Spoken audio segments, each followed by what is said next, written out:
Hi hello ನಮಸ್ತೆ, ಹೇಗಿದ್ದೀರಾ ಎಲ್ಲರೂ? ಐ ಹೋಪ್ ನೀವೆಲ್ಲರೂ ತುಂಬ ಚೆನ್ನಾಗಿದ್ದೀರಾ, ಸುರಕ್ಷಿತವಾಗಿದ್ದೀರಾ. ನಾನಿವತ್ತು ನಿಮ್ಮ ಜೊತೆ ಕಿಡ್ನಿ ಟ್ರಾನ್ಸ್ಪ್ಲಾಂಟ್ಗಿಂತ ಮುಂಚೆ ಬೆಳಗಿನ ಬ್ರೇಕ್ಫಾಸ್ಟ್ಗೆ ಅತಿ ಹೆಚ್ಚಾಗಿ ಉಪಯೋಗಿಸ್ತಿದ್ದ ಒಂದು ಈಸಿ ಡಿಶ್ನ ತೋರಿಸ್ತಿದ್ದೀನಿ. ಇದಕ್ಕೆ ಬೇಕಾದ ಇಂಗ್ರೀಡಿಯೆಂಟ್ಸ್: ಅವಲಕ್ಕಿ, ಕರಿಬೇವು, ಒಂದು ಮೆಣಸಿನ್ಕಾಯಿ ಒಣಗಿದ್ದು, 1 ಗ್ರಾಮ್ ಉಪ್ಪು.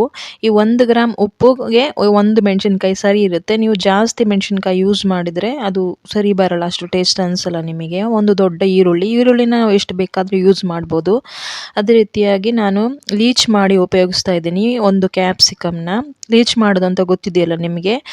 ಈ ತರಕಾರಿನ ಸಣ್ಣ ಸಣ್ಣದಾಗಿ ಕಟ್ ಮಾಡಿ ಒಂದು ಉಗುರು ಬೆಚ್ಚಗಿನ ನೀರಲ್ಲಿ ಒಂದು 4 ರಿಂದ 5 ಅವರ್ ನೆನೆಸಿಡೋದನ್ನ ಲೀಚಿಂಗ್ ಅಂತ ಹೇಳ್ತಾರೆ. ಅದೇ ರೀತಿ ಒಗ್ಗರಣೆಗೆ ಕಡಲೆಬೇಳೆ, ಉದ್ದಿನಬೇಳೆ, ಸ್ವಲ್ಪ ಸಾಸಿವೆ, ಜೀರಿಗೆ ಬೇಕಾದರೆ ನೀವು ಯೂಸ್ ಮಾಡ್ಬೋದು. ಬಟ್ ನನಗೆ ಫ್ಲೇವರ್ ಇಷ್ಟ ಅಲ್ಲ ಅಂತ ನಾನು ಯೂಸ್ ಮಾಡ್ತಾ ಇಲ್ಲ. ನಾನಿವತ್ತು ಮಸ್ಟರ್ಡ್ ಆಯಿಲ್ ಉಪಯೋಗಿಸ್ತಿದ್ದೀನಿ, ಅಂದರೆ ಸಾಸಿವೆ ಎಣ್ಣೆ. ಇದೇ ಆಯಿಲ್ ನಾನು ಉಪಯೋಗಿಸೋದ್ರೆ ಇಲ್ಲ, ನಾನು ಎಲ್ಲ ಆಯಿಲು ಉಪಯೋಗಿಸ್ತೀನಿ.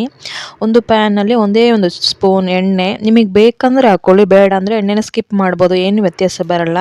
ಸಾಸಿವೆ ಹಾಕಿ ಅದು ಸಿಡಿದ ನಂತರ ಕರಿಬೇವು, ಒಂದು ಒಣಗಿದ ಮೆಣಸಿನ್ಕಾಯಿನ ನೀವು ಕಟ್ ಮಾಡಿ ಹಾಕಿದಾಗ ಅದರದ್ದು ಖಾರ ಸರಿ ಬರುತ್ತೆ ಅದರಲ್ಲಿ. ಅದೇ ರೀತಿ ಕಟ್ ಮಾಡಿರೋ ಒಂದು ಈರುಳ್ಳಿನ ಚೆಂದಾಗಿ ಕೈ ಆಡಿಸ್ತಾ ಇರಿ, ಅದು ಗೋಲ್ಡನ್ ಬ್ರೌನ್ ಆಗೋ ತನಕ.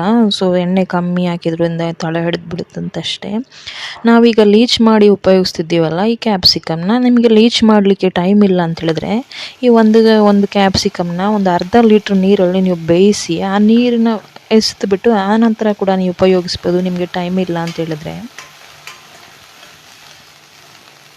ನೀವು ಈ ಕ್ಯಾಪ್ಸಿಕಮ್ನ ಬದಲಾಗಿ ಹೀರೆಕಾಯಿ, ಸೋರೆಕಾಯಿ, ಸೌತೆಕಾಯಿ ಮತ್ತು ಈ ಚೌಚೌ ಇದನ್ನೆಲ್ಲ ನೀವು ಉಪಯೋಗಿಸ್ಬೋದು. ಇದೆಲ್ಲ ಬಂದು ಕಿಡ್ನಿ ಫ್ರೆಂಡ್ಲಿನೇ. ಇದು ಯಾವುದು ನಿಮಗೆ ತೊಂದರೆ ಕೊಡೋಲ್ಲ, ಅಂದರೆ ಕಿಡ್ನಿಗೆ ತೊಂದರೆ ಕೊಡೋದಿಲ್ಲ. ಇದನ್ನ ನೀವು ಧಾರಾಳವಾಗಿ ನಿಮ್ಮ ಡಯಟಲ್ಲಿ ಸೇರಿಸ್ಕೊಬೋದು. ನನ್ನ ಪರ್ಸ್ನಲ್ ಫೇವ್ರೇಟ್ ಬಂದು ಕ್ಯಾಪ್ಸಿಕಮ್. ಇದರ ಜೊತೆಗೆ ಒಂದು ಅರ್ಧ ಇಂಚು ಶುಂಠಿಯನ್ನು ನೀವು ತುರಿದಾಕೋದನ್ನ ಮರಿಬೇಡಿ, ತುಂಬ ಚೆನ್ನಾಗಿರುತ್ತೆ ಇದರ ಫ್ಲೇವರು.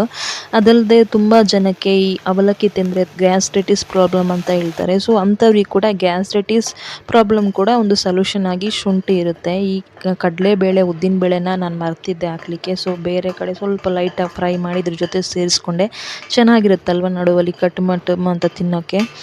ಅದೇ ರೀತಿ ಉಪ್ಪು, 1 ಗ್ರಾಮ್ ಉಪ್ಪು ಸೇರಿಸ್ತಾ ಇದ್ದೀನಿ ನಾನು ಇದರಲ್ಲಿ. ಅಷ್ಟೇ ಸಾಕು ಈ ಡಿಶ್ಶಿಗೆ. ನಿಮಗೆ ಅನಿಸೋದೇ ಇಲ್ಲ ನೀವು ಇದರಲ್ಲಿ ಕಮ್ಮಿ ಉಪ್ಪು ಹಾಕಿದ್ದೀರಾ ಹಂಗೆ ಅಂತ. ಈ ಒಂದು ಮೆಣಸಿನ್ಕಾಯಿ ಹಾಕಿದ್ವಲ್ಲ, ಒಂದು ಮೆಣಸಿನ್ಕಾಯಿಗೆ 1 ಗ್ರಾಮ್ ಉಪ್ಪು ಸರಿಯಾಗಿ ಬ್ಯಾಲೆನ್ಸ್ ಆಗುತ್ತೆ. ಅದೇ ರೀತಿ ನಾನು ಇಲ್ಲಿ ಅವಲಕ್ಕಿನ ಕೂಡ ತುಂಬ 1 ಕಪ್ ಏನು ಹಾಕಿಲ್ಲ, ಒಂದು ಅರ್ಧ ಕಪ್ ಹಾಕ್ಕೊಳ್ತಿದ್ದೀನಿ, ಸಾಕು ಅಷ್ಟೇ.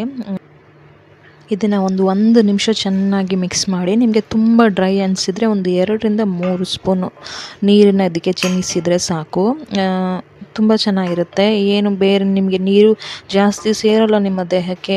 ಸೊ ನೀವು ಡಯಾಲಿಸಿಸಲ್ಲಿದ್ದರೂ ಕೂಡ ಇದು ತುಂಬ ಚೆನ್ನಾಗಿ ಹೆಲ್ಪ್ ಆಗುತ್ತೆ. ಡ್ರೈಯೂ ಇರುತ್ತೆ, ಮತ್ತು ಇದರಲ್ಲಿ ಕ್ಯಾಪ್ಸಿಕಮ್ ಹಾಕಿರೋದ್ರಿಂದ ಅದರದ್ದು ನೀರಿನ ಅಂಶ ನಿಮಗೆ ಇದು ನಾವು ಡ್ರೈ ಆಗಿ ತಿಂತಿದ್ದೀವಿ ಅಂತ ಫೀಲು ಅನಿಸಲ್ಲ. ನೀವು ಎಲ್ಲರಿಗೂ ಒಟ್ಟಾಗಿ ಮಾಡುವಾಗ ಒಂದು 3-4 ಮೆಣಸಿನ್ಕಾಯಿ ಹಾಕಿದರೆ 1 ಗ್ರಾಮ್ ಉಪ್ಪು ಅದು ಯಾವುದಕ್ಕೂ ಸಾಕಾಗಲ್ಲ. ಸೊ ನೀವು ಸಪ್ರೇಟಾಗಿ ಒಂದು 10 ನಿಮಿಷ, ಒಂದು 5-6 ನಿಮಿಷ ಆಗುತ್ತೆ ಅಷ್ಟೇ ಈ ಡಿಶ್ ಮಾಡಲಿಕ್ಕೆ. ಮೊದಲೇ ಕಿಡ್ನಿ ಪೇಷಂಟ್ಗೆ ಹಸಿವೆ ಆಗಲ್ಲ, ಟೇಸ್ಟು ಇರಲ್ಲ ನಾಲಿಗೆಯಲ್ಲಿ. ಸೊ ಅವರಿಗೆ ಇಷ್ಟ ಆಗುವ ಹಾಗೆ ಈ ರೀತಿ ಏನಾದರೂ ಮಾಡಿಕೊಟ್ರೆ ಖಂಡಿತ ಎನರ್ಜಿ ಕೂಡ ಚೆನ್ನಾಗಿರುತ್ತೆ.